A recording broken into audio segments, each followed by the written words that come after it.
ශ්‍රී ලංකාවේ අධ්‍යාපනය සහස්ත්‍ර දෙකක් තරම් ඈතට දිව යන දිගු ඉතිහාසයකට හිමිකම් කියන අතර ශ්‍රී ලංකාවේ ආණ්ඩුක්‍රම ව්‍යවස්ථාව මගින්ද අධ්‍යාපනය මූලික අයිතිවාසිකමක් වශයෙන් දක්වා ඇත. ශ්‍රී ලංකාවේ ජනගහනය සතුව තුන්වන ලෝකී රටකින් බලාපොරොත්තු වන මට්ටමට වඩා වැඩි 92%ක සාක්ෂරතා මට්ටමක් පවතී. දකුණු ආසියාවේ ඉහළම සාක්ෂරතා අනුපාතය සහ සමස්ත වශයෙන් ආසියාවේ එක් ඉහළම සාක්ෂරතා අනුපාතයක් ශ්‍රී ලංකාව සතුය. රටේ ජනජීවිතය සහ සංස්කෘතිය තුළ අධ්‍යාපනය විසින් ඉතා වැදගත් භූමිකාවක් රඟදක්වන අතර එය ක්‍රිස්තුපූර්ව 543 දක්වා අතීතයට දිවයයි. නව අධ්‍යාපන පද්ධතිය නිර්මාණය වූයේ 19 වන සියවසේදී ශ්‍රී ලංකාව බ්‍රිතාන්‍ය අධිරාජ්‍ය සමග සම්බන්ධ වීමත් සමගයි. දේශීය රාජධානි අවධිය තුළ ශ්‍රී ලංකාවේ උසස් අධ්‍යාපනය පදනම් වී තිබුණේ ප්‍රමුඛ පිරිවෙන් කිහිපයක් මතයි. පසුව වර්ෂ 1942 අංක 20 දරන ලංකා විශ්වවිද්‍යාල ආඥා පනත මගින් 1942 ජුලි 1 වෙනි දින ලංකා විශ්වවිද්‍යාලය ස්ථාපිත කරන අතර එය ඒකීය නේවාසික සහ ස්වයාත්ත විය. ඉන්පසුව කොළඹ විශ්වවිද්‍යාලය, පේරාදෙණිය විශ්වවිද්‍යාලය, රුහුණු විශ්වවිද්‍යාලය, කැලණි විශ්වවිද්‍යාලය, ශ්‍රී ජයවර්ධනපුර විශ්වවිද්‍යාලය සහ මොරටුව විශ්වවිද්‍යාලය ලෙස විශ්වවිද්‍යාල බිහිවීමත් සමග ශ්‍රී ලංකාවේ උසස් අධ්‍යාපනය පුළුල් මාවතක් ඔස්සේ ඉදිරියට ගමන් කළේය. නමුත් සුදුසුකම්ලත් උසස් පෙළ 1,50,000ක් පමණ වන ශිෂ්‍ය ශිෂ්‍යාවන් අතරින් 25,000ක් හට ඉහත කී විශ්වවිද්‍යාලවල දොරකුළු විවර වෙද්දී තවත් 1,25,000ක් වූ ශිෂ්‍ය ශිෂ්‍යාවන්ගේ උසස් අධ්‍යාපන සිහිනය තම තමන්ගේ මූල්‍යමය හැකියාව මත පමණක් තීරණය විය. මින් පෙනී යනුයේ උසස් පෙළ සමත් වන්නන් අතරින් 17%ක් පමණ විශ්වවිද්‍යාලවලට ඇතුළු වුවද 83%ගේ උසස් අධ්‍යාපන සිහිනය යථාවත් කිරීමට ශ්‍රී ලංකාවේ උසස් අධ්‍යාපන ව්‍යුහය තවමත් අපොහොසත් බවයි. මෙම ගැටලුවට සාධනීය පිළිතුරක් ලෙස 1994 දී උසස් අධ්‍යාපන නියෝජ්‍ය අමාත්‍ය මහාචාර්ය විශ්වා වර්ණපාල මහතා විසින් පත් කරන ලද කමිටුවේ නිර්දේශ අනුව ශ්‍රී ලංකා උසස් තාක්ෂණික අධ්‍යාපන ආයතන පනත යටතේ 1995 දී ශ්‍රී ලංකා උසස් තාක්ෂණ අධ්‍යාපන ආයතන පිහිටුවන ලදී. ස්ලියට් පිහිටුවීමේ ප්‍රධාන අරමුණ වූයේ ආර්ථික සංවර්ධනයත් සමග වෙනස් වන අවශ්‍යතාවලට අදාළව සමස්ත තාක්ෂණික හා වෘත්තීය අධ්‍යාපන ක්‍රමය ප්‍රතිසංස්කරණය කිරීම හා ප්‍රතිව්‍යුහගත කිරීම මගින් ජාතික සංවර්ධන උපාය මාර්ගවල මිනිස් බල අවශ්‍යතා සපුරාලීමයි.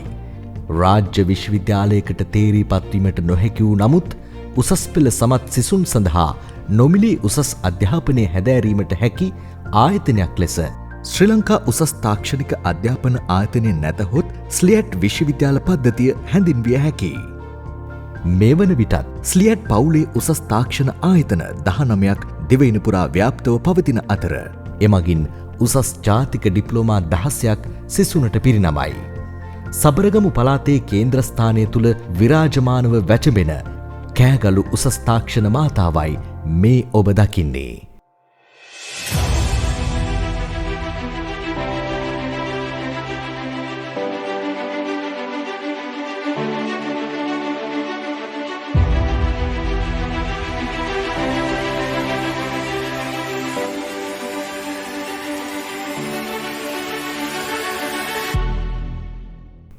කෑගල්ල දිස්ත්‍රික්කයේ දරුවන්ගේ පමණක් නොව මුළු මහත් දිවයිනේම සිසු දරුවන්ගේ නැන පහන් දැල්වීමෙහිලා නිහඬ සේවයක් සිදු කරන මේ සරසවියට දැන් අපි ගොඩවදිමු.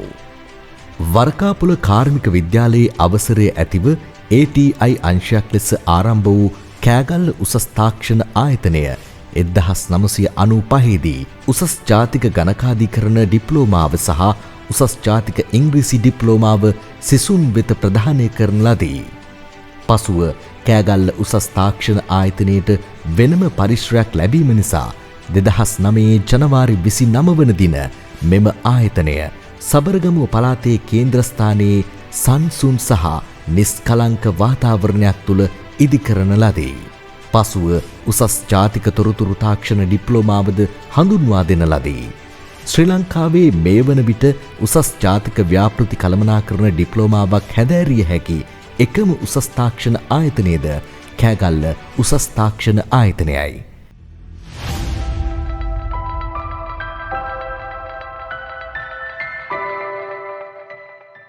මෙලෙස කෑගල්ල උසස් තාක්ෂණ ආයතනය තුලදී උසස් ජාතික ගණකාධීකරණ ඩිප්ලෝමා පාඨමාලාව, උසස් ජාතික තොරතුරු තාක්ෂණ ඩිප්ලෝමා පාඨමාලාව, උසස් ජාතික ව්‍යාපෘති කළමනාකරණ ඩිප්ලෝමා පාඨමාලාව, උසස් ජාතික ඉංග්‍රීසි ඩිප්ලෝමා පාඨමාලාව හැදෑරිය හැකිය.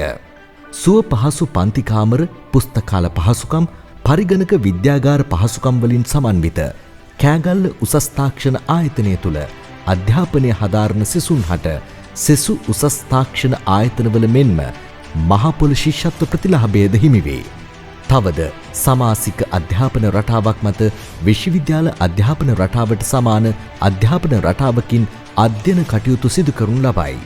ශේත්‍රයේ පළපුරුදු තරුණ කතිකාචාර්ය මණ්ඩලයක් විසින් අධ්‍යයන කටයුතු මෙහෙයවනු ලබන අතර ඩිප්ලෝමාව සාර්ථකව අවසන් කරන සිසුන්හට විශ්වවිද්‍යාල කොමිෂන් සභාවේ අනුමැතිය සහිත උසස් ජාතික ඩිප්ලෝමාව පිරිනමනු ලබයි.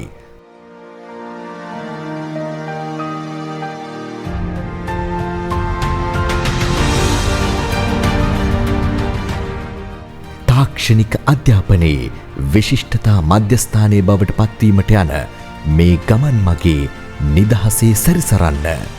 බොඳ වූ සරසවි සිහිනය යළි දකින්න. එන්න මේ සොඳුරු පාරාදීසය ඔබ වෙනුවෙන්මයි.